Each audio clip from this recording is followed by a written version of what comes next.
I returned to Jack's farm 8 years later, and the first thing I realized when I got off the bus was that I had never been able to forget him. I had never been able to forget everything I had dreamed of, and now I would try to make it all come true again.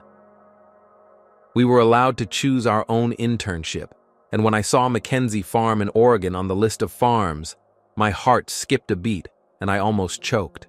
Jack Mackenzie, my childhood neighbor, the guy I used to run around the fields with while our parents worked on neighboring plots. He was 5 years older than me and always seemed incredibly mature and collected. And then I left to study, and we lost touch. Just like that. Life scattered us like autumn leaves. I studied agriculture in Portland for 8 years. The city consumed me. Lectures, libraries, noisy bars where I tried to be like everyone else. I dated guys I forgot a week later. I smiled when I had to. I pretended to like the hustle and bustle. And at night, I would look out the window at the rare stars through the city smog and think about those summer evenings when Jack and I would lie in the grass and count the constellations. He used to say that the Orion constellation looked like a drunk farmer with a pitchfork. I laughed until I cried. I don't know why I chose his farm. Maybe I wanted to see what was left of the boy I remembered, or of myself. The bus dropped me off on a dusty road a couple of kilometers from the farm. I took my backpack and walked because there were no taxis around, and I didn't want one anyway. I needed time to collect my thoughts. The sun was as hot as it had been in my childhood. Dust got into my sneakers. The smell of hay and heated earth hit my nose, and I suddenly felt like a 15-year-old idiot who realized for the first time in his life that he was looking at his friend in a different way. Back then, we were fixing the fence between our plots. Jack was 20. He had already returned from college and was helping his father. Muscles under a faded t-shirt, a tan, beads of sweat on his forehead. He laughed at my awkwardness with the hammer, ruffled my hair, and something inside me turned upside down. I didn't understand what it was at the time. I just remembered the feeling. Hot, scary, wrong. The farm appeared around the bend. The old house, the barn, the cattle pens. Everything was the same as before, only a little more dilapidated. Jack was standing by the shed, sorting through some tools. He saw me and froze. For a second, he looked as if he couldn't believe his eyes. Then he slowly walked toward me. Damn, he hadn't changed much. The same light hair, bleached straw-colored, the same gray eyes that always revealed more than he said aloud. Only wrinkles had appeared around his eyes and stubble on his cheeks. He had become even more, I don't know, real, maybe. We greeted each other awkwardly. He held out his hand for a handshake, and I shook it, feeling the calluses on his palm. Awkwardness hung between us, thick and sticky. Jack said he was glad to see me, that he hadn't heard from me in a long time. I replied with something routine about my studies and internship. Our voices sounded unfamiliar. He led me into the house and showed me my room on the second floor. It was small, with a window overlooking the field, a bed, and an old chest of drawers. He said dinner was at 7 and that I could make myself at home. He closed the door, leaving me alone with my suitcase and a growing feeling that I had made a huge mistake coming here. We avoided each other for the first week. That is, we worked together. He showed me the farm, explained how crop rotation worked, how to maintain the equipment, led me through the fields and talked about the soil with such enthusiasm that I forgot to breathe. But there was nothing personal. No memories, no jokes about the old days. Just a farmer and an intern. I was angry with myself for expecting something else, for catching myself every evening listening to his footsteps behind the wall, for getting up early in the morning on purpose to catch him in the kitchen. He made cowboy coffee, strong and bitter, and I drank it, burning myself, just to sit next to him in the morning silence. Everything changed the day I climbed into the hayloft to get a tool and fell into the old hay. I fell awkwardly, twisted my ankle, and the curse I uttered would have made even a truck driver blush. Jack heard the crash, ran over, and pulled me upstairs with one hand. I lay in the hay clutching my leg while he leaned over me, checking to see if anything was broken. His face was so close that I could see the golden sparks in his gray eyes. His hands on my ankle were gentle and warm. He asked if I was in pain, but I couldn't answer because I had forgotten how to breathe. The hay smelled of summer and childhood. Dust danced in the sunbeams. Time seemed to stand still. Jack was the first to pull away, abruptly, almost rudely. He said I needed cold therapy and helped me down. He was silent all evening while I sat in the kitchen with my bandaged foot, trying to understand why something like fear had flashed in his eyes. The next day, he was deliberately distant. He gave me tasks and went out into the fields alone. I worked around the farm, limping, and felt like an idiot. Why did I come here? To confirm once again that that feeling from childhood hadn't gone away? That I still look at him and can't take my eyes off him? I couldn't sleep at night. I lay there listening to the silence, which is completely different in the village than in the city. It wasn't empty, but filled with rustling, creaking of the house, distant barking of dogs. Trees rustled outside the window. I wanted to smoke, even though I didn't smoke. I wanted to go out and walk, but my leg ached. My bedroom door creaked softly. I froze. Jack was standing in the doorway, illuminated by the moonlight from the window. Barefoot, in an old t-shirt and jeans. His hair was tousled. He looked at me as if he was deciding something important. He said he couldn't sleep, that we needed to talk. He sat down on the edge of my bed without turning on the light. I sat up, my heart pounding so hard that I was sure he could hear it. Jack was silent for a long time. Then he asked if I remembered the evening when we repaired the fence. 8 years ago. I nodded, not trusting my voice. He smiled sadly and said that he realized then that it was all over, because he couldn't stop thinking about the 15-year-old boy next door, about how he laughed, about how he looked at the stars. And it was wrong in every way. He was older, I was too young, our families were friends. So he was glad when I left. He decided it was a sign that he could forget and move on. He met people, tried to build something normal. It didn't work out. And then an application for an intern came in, and he saw my name. Jack fell silent. I didn't know what to say. All the words were stuck somewhere between my throat and my heart. He got up, about to leave, and I grabbed his hand. I just grabbed it without thinking. He turned around, and in the moonlight, I saw the same despair that was tearing me apart inside. I don't remember which one of us closed the distance first. I only remember how his lips touched mine, gently, almost timidly, as if he was afraid that I would push him away or that it wasn't real. I responded to the kiss, and something inside me broke, collapsed, was set free. For 8 years I had carried this inside me, not understanding, not acknowledging it. And now I was kissing a person I remembered from childhood, and it was the right thing to do in my life. We spent that night together. I won't go into details, that's not the point.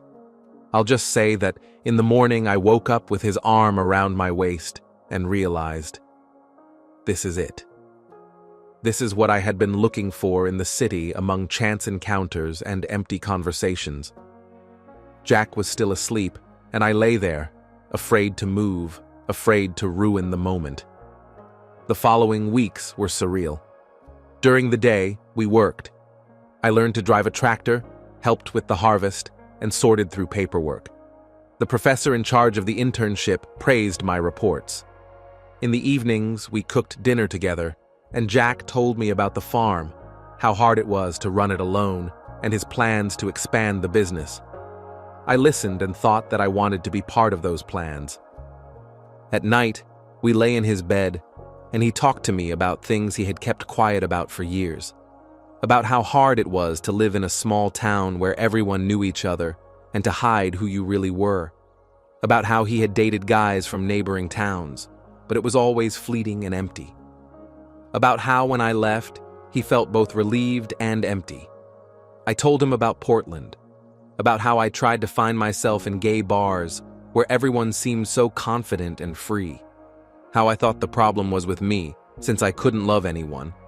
But in reality, I was just comparing everyone to the memory of the guy who showed me the constellations and laughed at my clumsy attempts to hammer a nail. We didn't talk about the future. We were probably afraid. The internship was coming to an end, and I had to go back to the city for my last semester. And Jack was tied to the farm. It's not the kind of job you can quit or combine with city life. The first crack appeared when we went to town for spare parts. We stopped for lunch at a small cafe, and at the next table sat a couple, a guy and a girl. They held hands in plain sight, laughed, kissed, a common sight. But we sat at a distance, and Jack didn't even look at me much, afraid to give anything away with his gaze. I got angry then, not at him, but at the situation, at the fact that we had to pretend to be strangers barely acquainted. On the way back, Jack was silent, sensing the tension, but not asking any questions. At home, I snapped. I said I was tired of hiding, that it was unfair, that if he was ashamed of us, he could just say so. Jack turned pale. He said I didn't understand what it was like to live here all my life, that he wasn't ashamed, damn it, he was just protecting what he had, the farm, his reputation, the opportunity to work normally. That it was easy to talk about freedom in the city, but here there were different rules. We had our first argument ever. He went out into the field, and I stayed in the house, seething with resentment, and knowing deep down that he was right. I came here for 2 months, and then I'll go back to my liberal Portland, where you can hold hands on the street, and he'll stay here, in a small town where the neighbors watch your every move. In the evening, he returned tired and dirty. I had calmed down and was sitting on the porch with a cup of coffee. Jack sat down silently next to me, and we watched the sunset for a long time. Then he said quietly that he was afraid of losing me when I left, afraid that he wouldn't be able to live the way he wanted to because the farm was all he had, and afraid that I would understand that and leave forever. I took his hand. We sat on the porch of his house in his small town, and I held his hand in full view of the whole world. If anyone saw us, so be it. I didn't care. Neither did Jack. At that moment, we didn't care. The last weeks of my internship flew by too quickly. We tried not to think about parting, clinging to each day. We worked ourselves to exhaustion so that in the evening, we would collapse, exhausted, and just lie next to each other. Jack made me a list of books on farming that were worth reading. I promised I would read them. We both knew it was a delay, an attempt to prolong the inevitable. The day before we left, we went to the bus station to buy a ticket. It was a small, dreary building on the outskirts of town. I bought a ticket for the morning bus, and reality hit me all at once. Tomorrow I would leave, and it would all be over.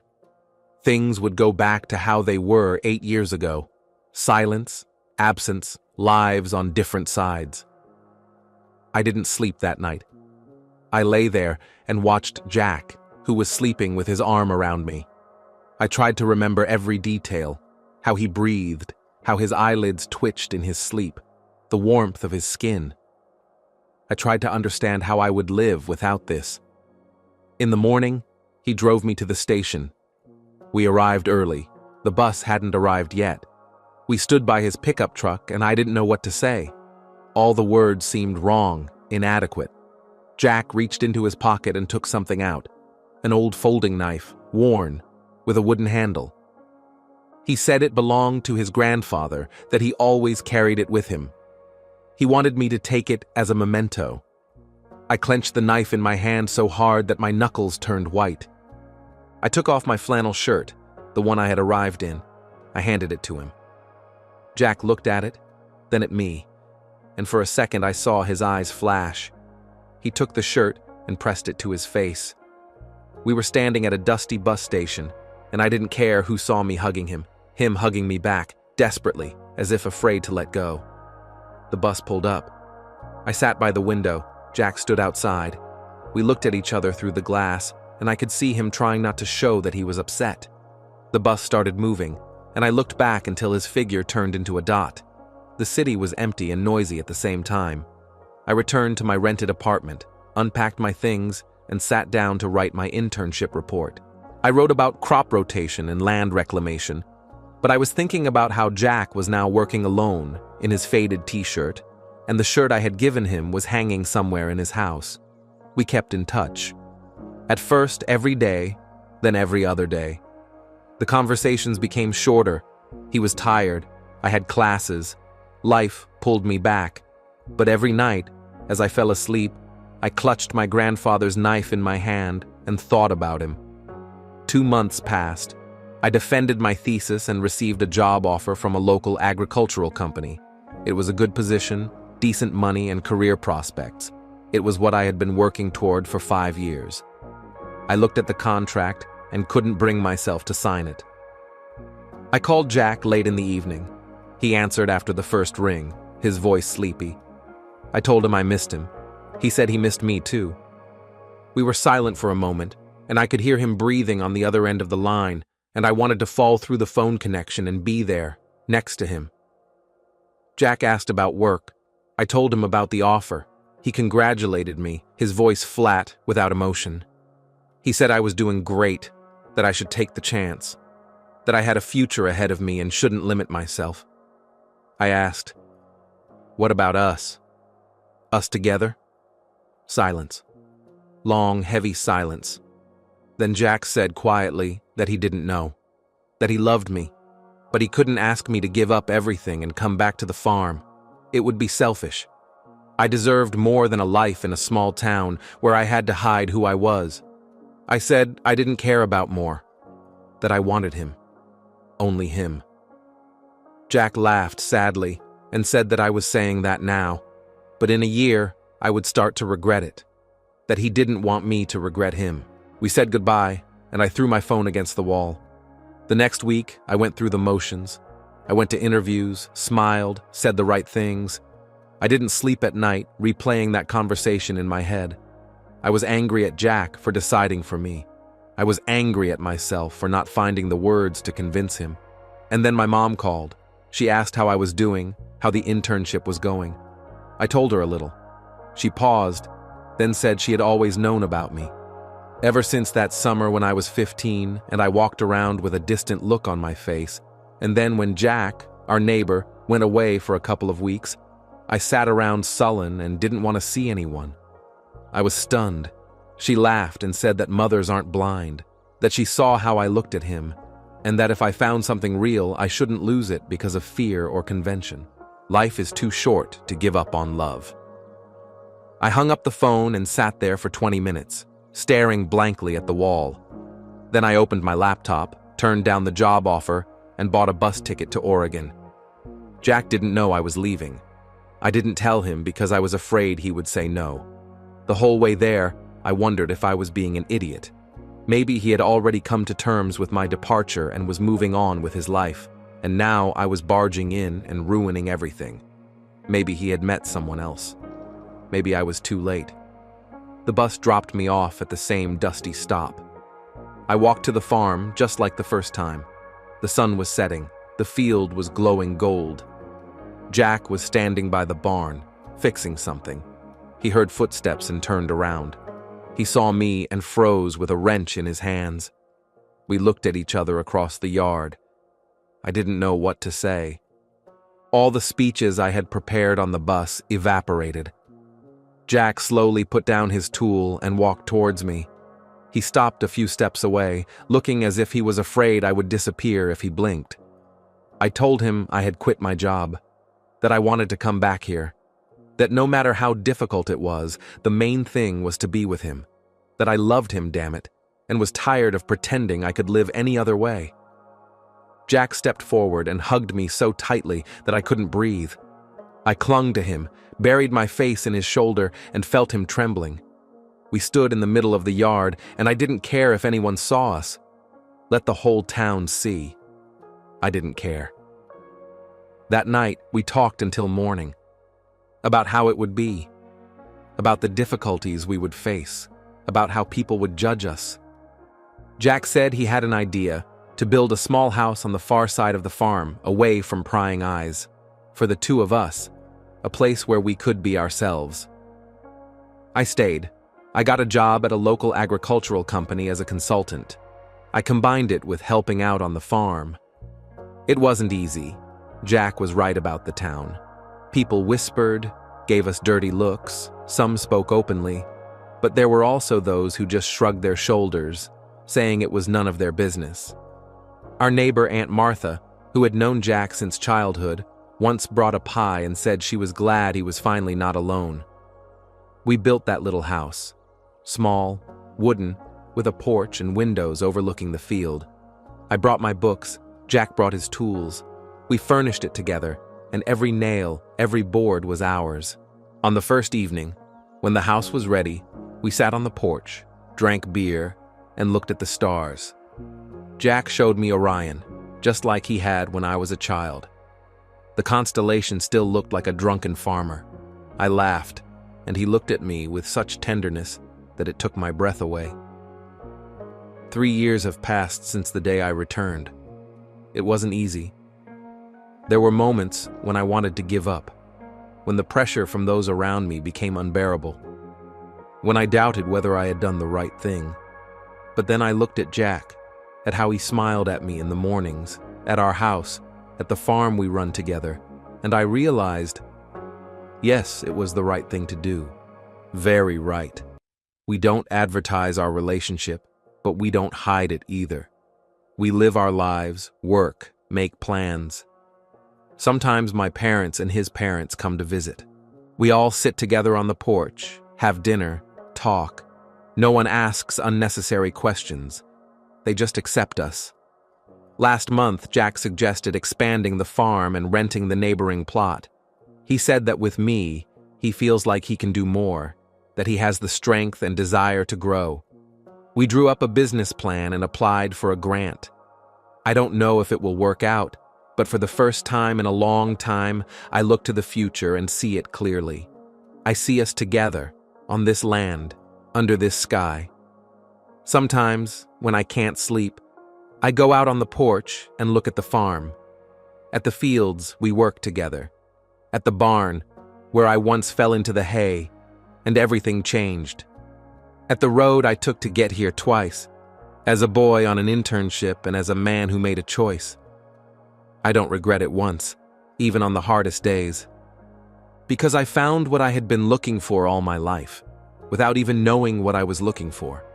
Home. Not just a place, but a feeling.